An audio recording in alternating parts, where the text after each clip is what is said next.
Okay, what I'm going to do, this is basically, that's all this is paper hand towels. Silver beet and beetroot only. What's that? It's all year round carrots. Look inside. Yeah. What we're going to do here is, this is an all year round beetroot, we can sow it all year round. And what we did is we got some paper towels, laid them all out, used flour and water to make a paste, and drop the seed onto the paste. They should go crossways that way. You fold them out. You might need it a little bit long. No, turn one off. Yeah, okay, and then you put it inside it.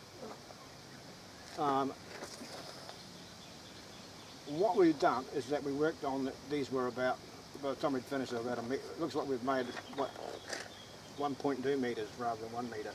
So we've ended up with a spare panel. And what we're going to do is just use the trowel here, just an ordinary concreting trowel. And if Joe lifts it out of the way a minute, I'll scoop some soil out and then I can trowel it back over it. All I'm going to do is just going to make a little thing to lay the paper towel in.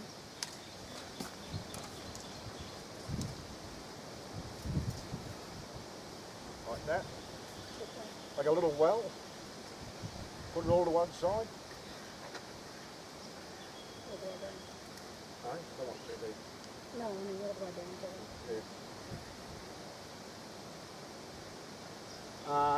While I'm talking to you right now, something I'm going to have to come up with, because I've only got one arm that works.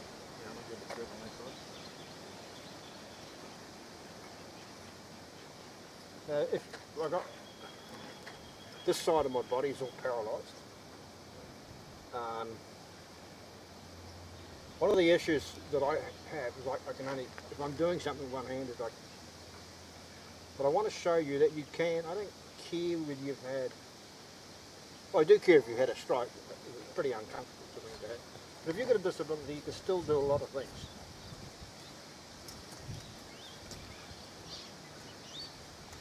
And what I'm looking at doing is making a counterweight that goes on the back of these, that will mount to the centre.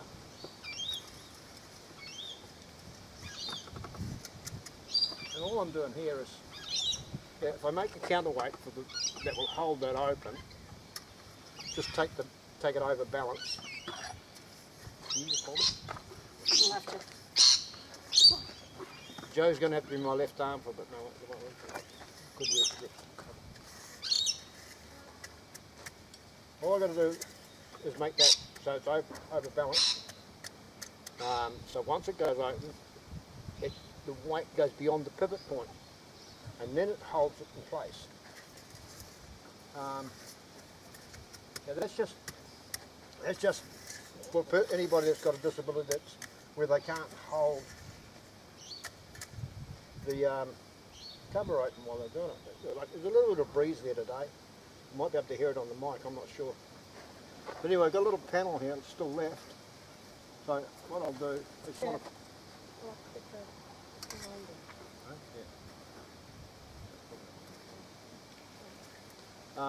Make it one more panel here.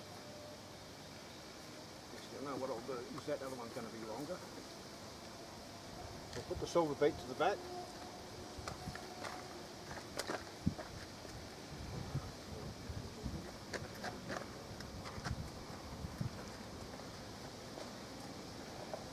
What we'll do is throw that silver beet. It's probably can tell you how many seeds are in that little panel. There's 4 seeds in there, okay, 4 plants. So that gets covered up there. And the beautiful thing about, because it's kitchen tissue, it's carbon based, it'll rot down, it'll biodegradable, right? And the fact that we only use the flour and water paste to make the glue, it is perfectly safe for us. I mean, it's not going to do any seed any harm. just holds the seeds apart. What are we doing? Go that way or? Oh, you gotta go. Just give me one thing. That should be good.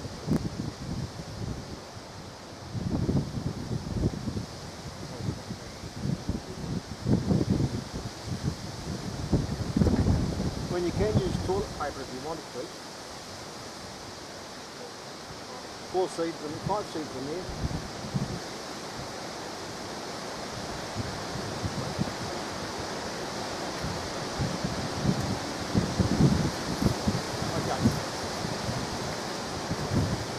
I normally would have my garden planter down here, but I haven't at the minute. So I'm going to have to go back up and write down what I've done in the bed.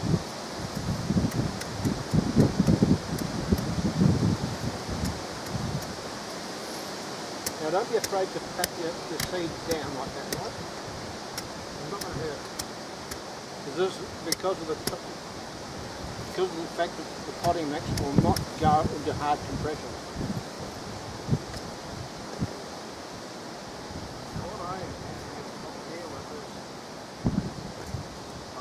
Well, it's big enough to scoop everything out of here to get my last seed.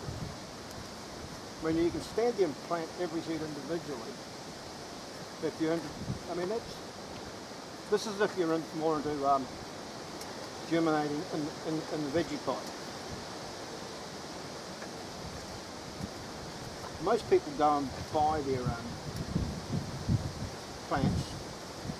The only thing I'm going to say to you, if you're buying plants, when you pop them out of the little punnet, you wash all the soil off the roots. Because several years ago I got caught out with a dodgy packet of plants, in a punnet, that had contaminated soil around them. It wasn't from one of the major plant suppliers. It was just some little store I went to, and I got caught out with it, and I contaminated my soil with their soil. It's a little bit frustrating, because I'm pretty careful about what I have in my beds.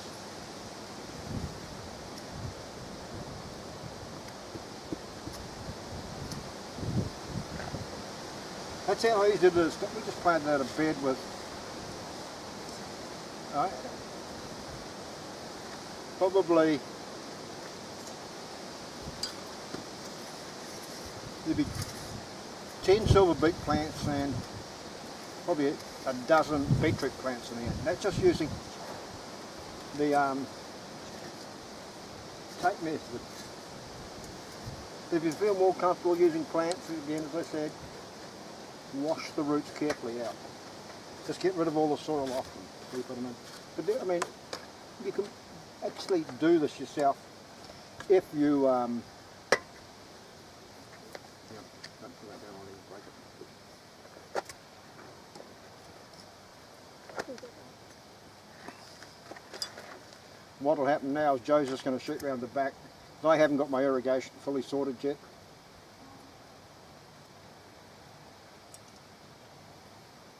That paper will rot, don't worry about it.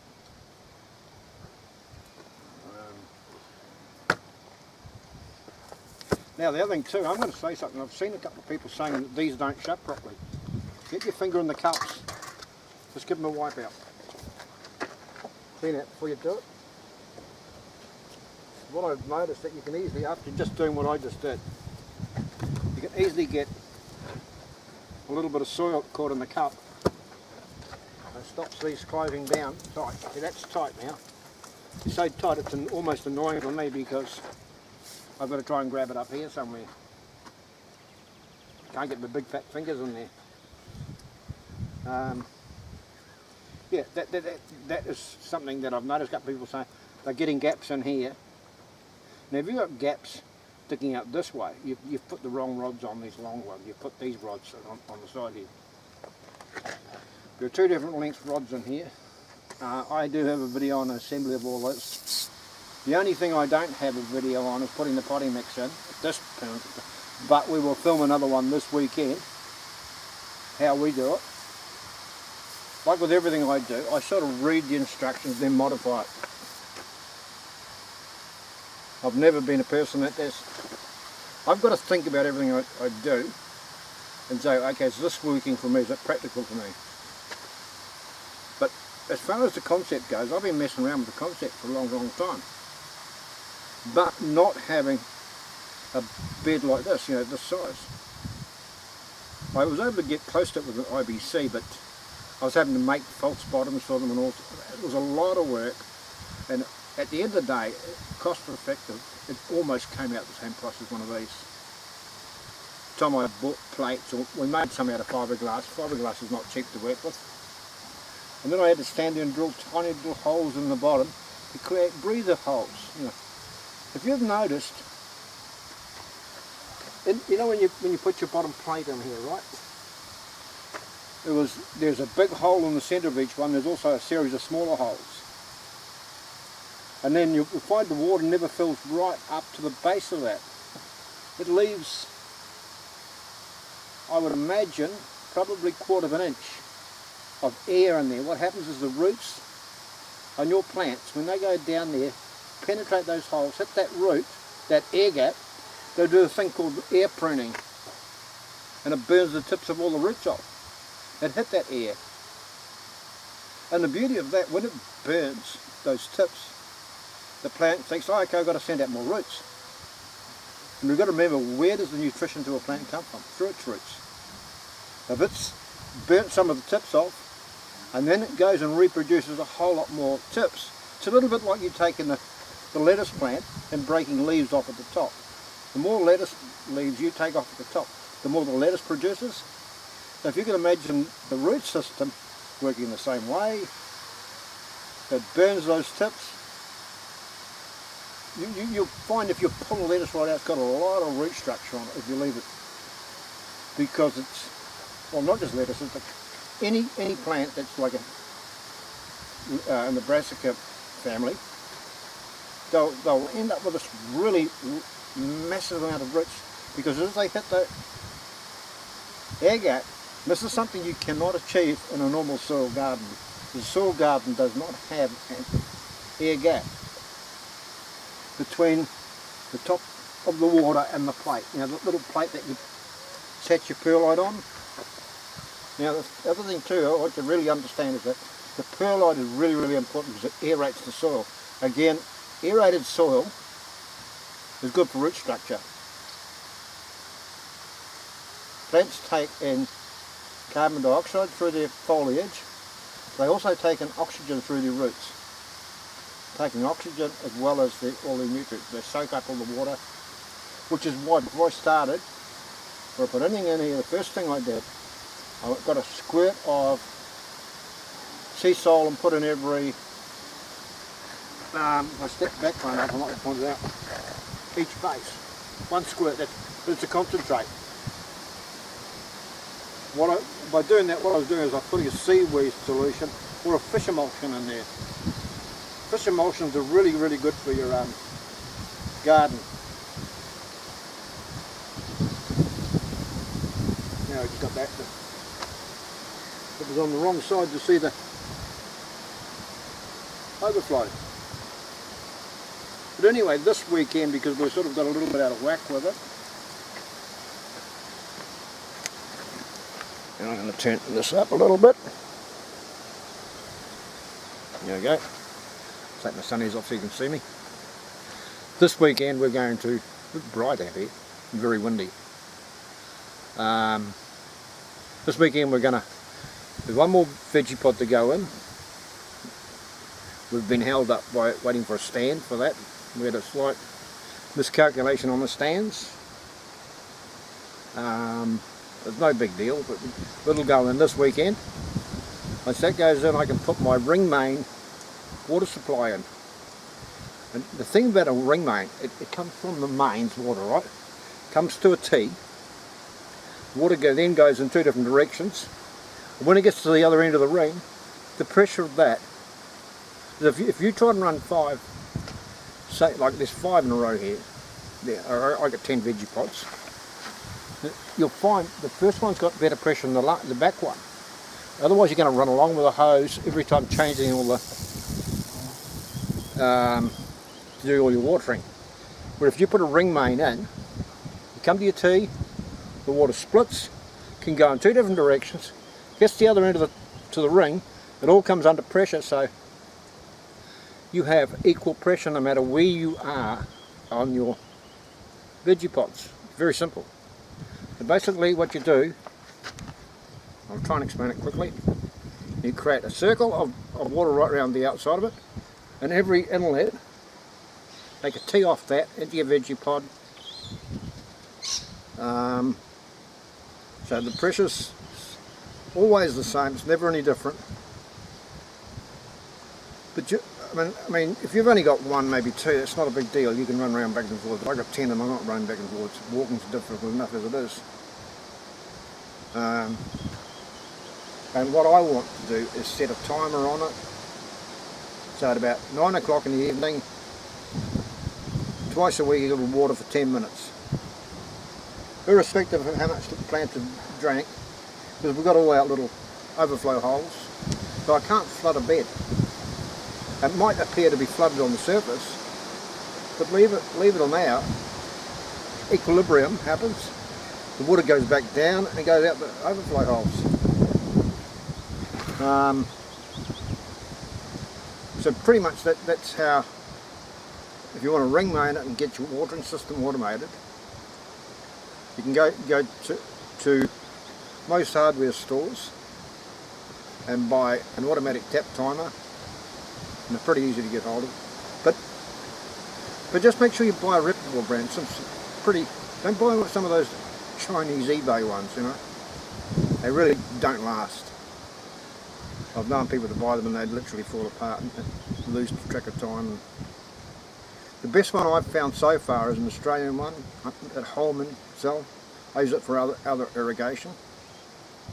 It's currently being used at the moment to irrigate my grass. It's a bit dry and we haven't had any rain for 2 months. Yeah, that's pretty much all that stuff, your irrigation. And we just covered the paper towel.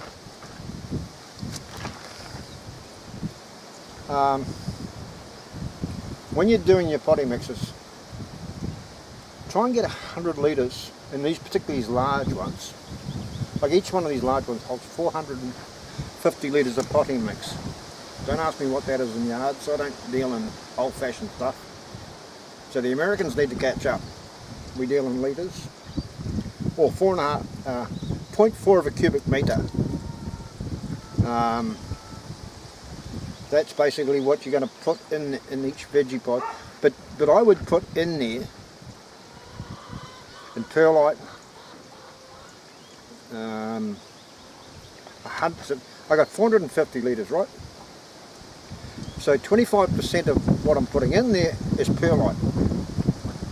The reason I'm putting all that perlite in, it aerates the soil, keeps the air in the soil, and also aids with the capillary action. Now, I can see you now. Put my glasses on. There you are. How you going? The other thing too is get a well-rotted cow manure. Make sure your manures that you use are well-rotted, because if they're not rotted, they need to hit 65C, between 65 and 75C, to burn out all the seed in them. Otherwise you might end up with the odd seed in there, which then sort of does away with all this sort of thing. Pointless. But I think I pretty much covered all that stuff. I don't want to drag it out. So you saw that. Just sowed a bunch of silver beet, we call them here. I think you call it chard in America. And beetroot. I can hear water running over, so I think this bed's full. Anyway, I'm going to say bye for now. You have a good one. Talk to you next time.